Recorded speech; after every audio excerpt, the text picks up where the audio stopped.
E aí, pessoal, tudo bem? Bom, hoje eu venho pra gente falar sobre osteófitos.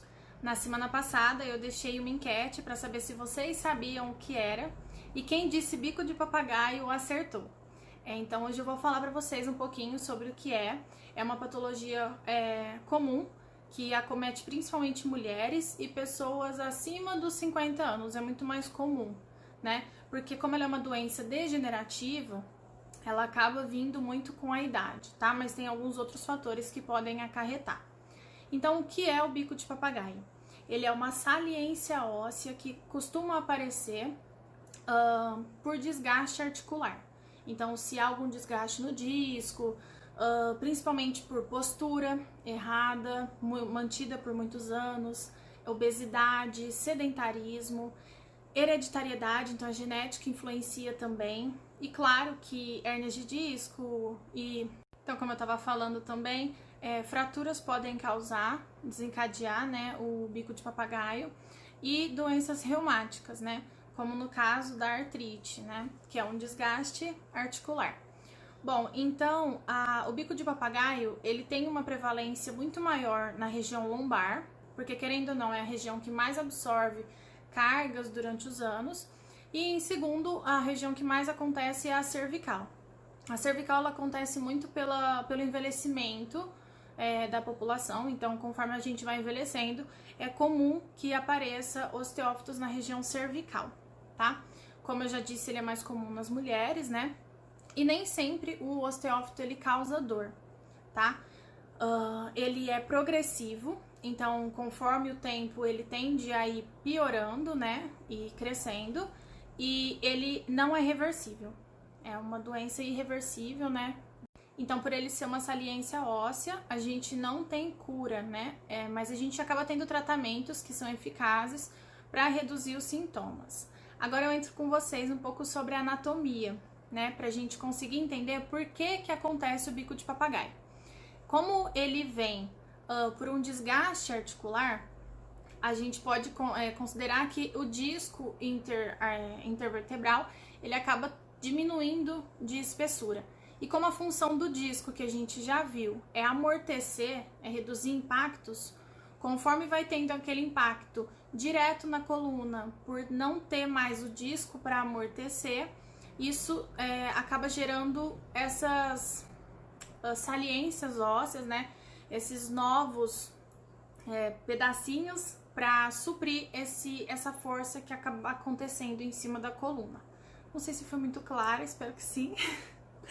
E então o bico de papagaio ele nada mais é do que uma proteção do corpo para estabilizar, né, a coluna, para evitar possíveis danos mais severos. Então, nada mais é do que uma segurança mesmo. Então, ele está protegendo a coluna, tentando se adaptar à nova situação, já que não tem o disco ali para amortecer, e aí acaba causando essas calcificações, né? Eu vou deixar para vocês a imagem a seguir de como é um bico de papagaio e a radiografia, né, no raio-x, como que ele aparece.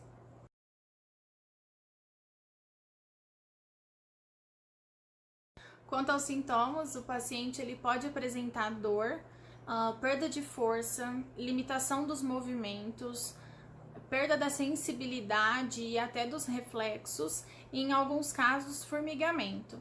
A dor ela aparece principalmente quando o paciente ele apresenta compressão da raiz nervosa, porque como eu já disse na aula de anatomia que eu dei para vocês na cervical, os ramos, né, as raízes nervosas, elas saem da coluna. Então, se há uma compressão, uma diminuição do espaço articular ali, pode acontecer de haver compressão de raiz nervosa e isso pode gerar dor. Muitos pacientes, eles não apresentam dor, não apresentam sintomas e têm bico de papagaio. Então, o bico de papagaio, ele pode ser assintomático. A pessoa nem sabe que tem, mas tá ali, entendeu? Porque não tem dor. Então, o diagnóstico do bico de papagaio, né, ou osteofitose, ele é feito pelo raio-x, por exame de imagem. Porque tem alguns pacientes, como eu já disse, né, eles não apresentam sintomas, então a gente não sabe dizer se é o bico de papagaio ou não que está causando os sintomas.